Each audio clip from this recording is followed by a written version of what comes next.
Hey, John Crestani here, and I want to talk to you about something a little different than what I normally talk about.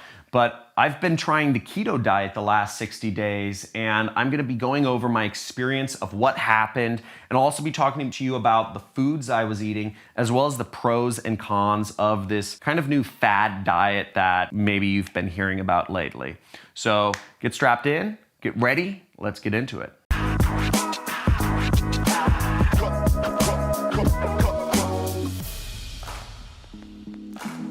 So for the last 60 days, I tried the keto diet, and I made a big decision because I'd gained a little bit of weight last year. I don't know, some of my longtime followers may have noticed that, I started getting comments, yo, you're getting chubby, or oh, you have a little pooch, which is kind of funny.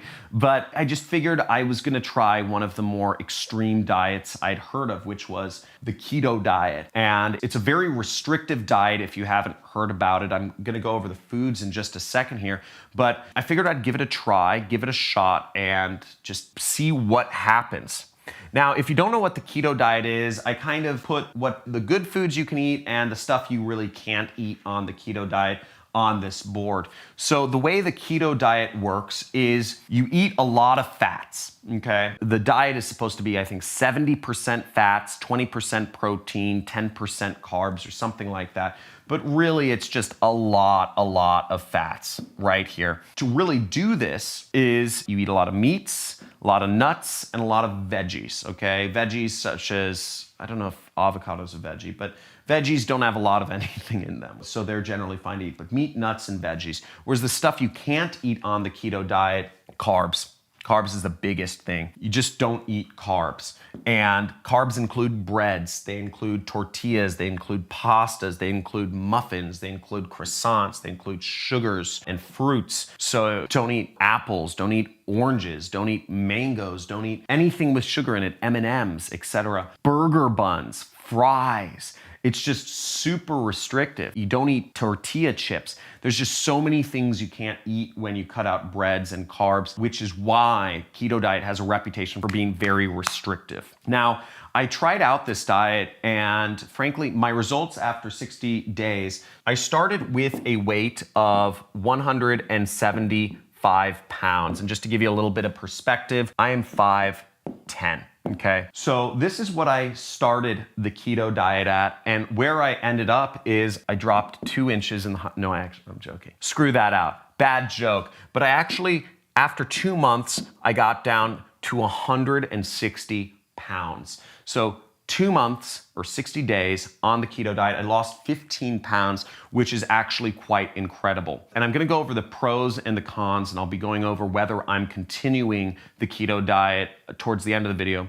But when I started out the keto diet, what I did was I started out with just cutting out little things here and there. So I'd go get a hamburger, I'd go to Fat Burger or Five Guys, and I would cut out 1 carb. So I'd cut out fries. And that was very hard for me to cut out fries. I love fries. But I'd still eat the burger with the bun on it. And I'd do that everywhere I went. For instance, I'd go to Chipotle. I love Chipotle. Who's a fan of Chipotle? Type in Chipotle down in the comments if you love Chipotle. I'd go to Chipotle and I'd order a burrito with rice in it, right? I ate the brown rice.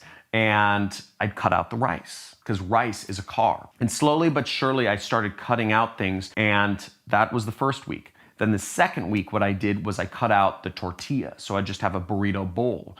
Or I'd go to get a burger and I'd just have a burger on a bed of lettuce, what's called protein style. So I'm just having burger and lettuce leaves on top and bottom. It took me 2 weeks to really get into the diet where I was just totally cut off, and where I actually was in what's called ketosis. What being in ketosis means that your body is actually burning fats for fuel rather than burning carbs for fuel. Now, what you need to know about getting into ketosis is how the body works, how the body fuels itself for energy. So the first thing the body uses, and again, I'm no like scientist or whatever, but basically the first thing your body uses for energy is carbs, okay?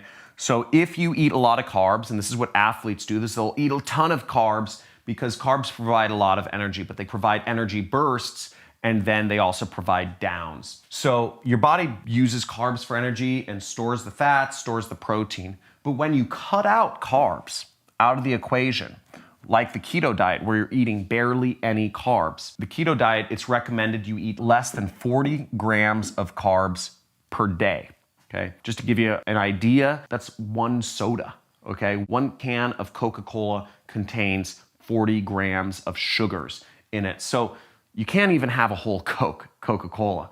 So your body starts burning fats for energy then. It's called ketosis, and you can actually measure this. You can take a blood sample or you can pee on a strip to tell if your body is burning fats for energy or burning carbs for energy. If you cut out carbs and you cut out fats, what your body would burn for energy is proteins. That's how people shrivel up and die. That's when people look emaciated, where literally their muscles start just being melted off of them because their body is getting no nutrition, right? So you gotta focus on fats and you get in this state called ketosis. So this is called the Google Jamboard. It's a new thing I've been using instead of a whiteboard. So let me know if you like it. Jamboard good, Jamboard bad. Let me know in the comments below. So I liken the amount of energy you get on carbs to being kind of a series of ups and downs. You eat carbs and you get tired, but then you get more energy. So it's kind of an up and down cycle. Whereas when you're burning fats for energy, it's much more of a steady kind of burn. Fats burn slower for energy in your body. And I just felt more energy throughout the day. I didn't feel like I was, getting lethargic after I ate a big burger. Then I was happy. Fats, they just keep you fuller. They keep you feeling fuller. They burn slower. You don't have to eat as often throughout the day. So I really like being on fats. Now, the next thing is I'll go over the pros and cons. Now, for weight loss, it's great. Obviously, I was able to lose a lot of weight on the keto diet, which is fantastic, which is my goal of what I'm trying to do. It's also great for focus because of the way that fats burn, and because fats are what fuels the brain.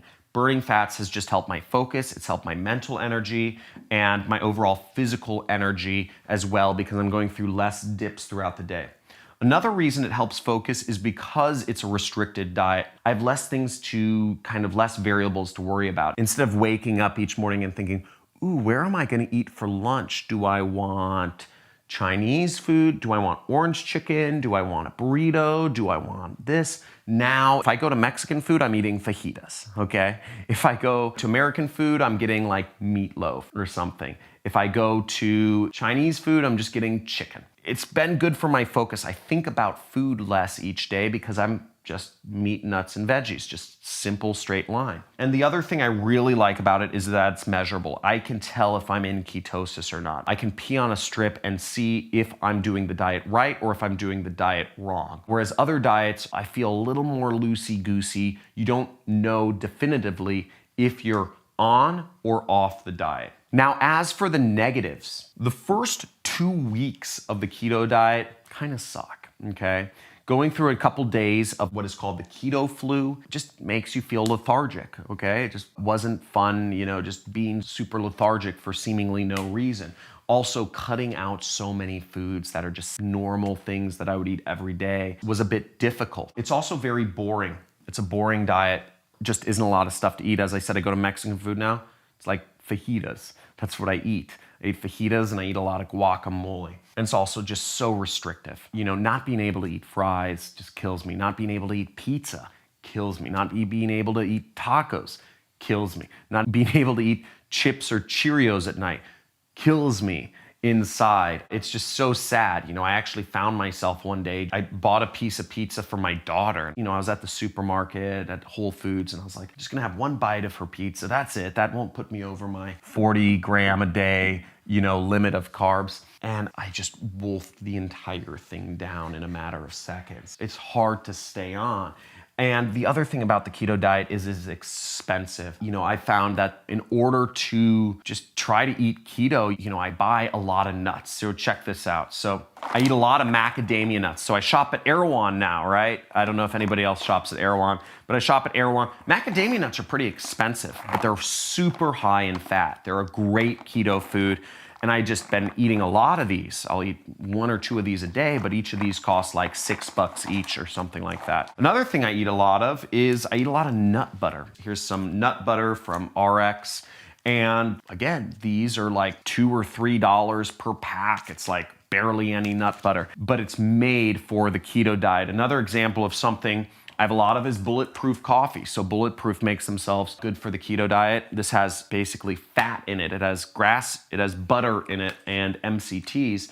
So they make this for people, you know, on the keto diet. But again, this is expensive, and to have a lot of these is expensive. So I've got a lot of keto-friendly stuff, but it's much more expensive shopping for it. Other examples of things I eat include, I eat sheep's milk yogurt, specifically plain sheep's milk yogurt. Doesn't have a lot of sugar and it's very high in fat. I'll eat that in the morning. I eat Keto Logic. I have Keto Logic shakes. I supplement my diet with BHBs, which are salts, because on the keto diet, you can get depleted of salts. You know, I take an extra salt supplement in the morning and I'll have protein shakes and I'll scoop a lot of fat in them. So another item I eat is Udo's oil. I'll make myself a protein shake, but I'll put about 60 grams of fat, so which is about 3 or 4 tablespoons of just pure omega-3s, fats in my protein shake. So I get a lot of fat and I get that nice flavor of the protein shake. Macadamia nuts, as I said, I eat fajitas, I eat burgers without the bun, I eat meatloaf, I'll eat chicken pot pie without eating the crust.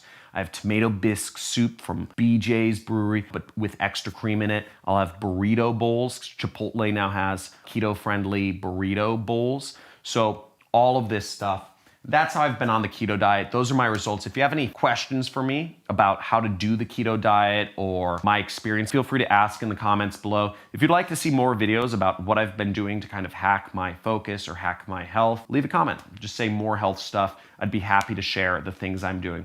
So let me know if this makes you more interested in trying the keto diet. Say if you're gonna try it, or if you say, doesn't sound like it's for me, type it in below. I'd love to hear what your thoughts are. Thanks for watching. Have a good day.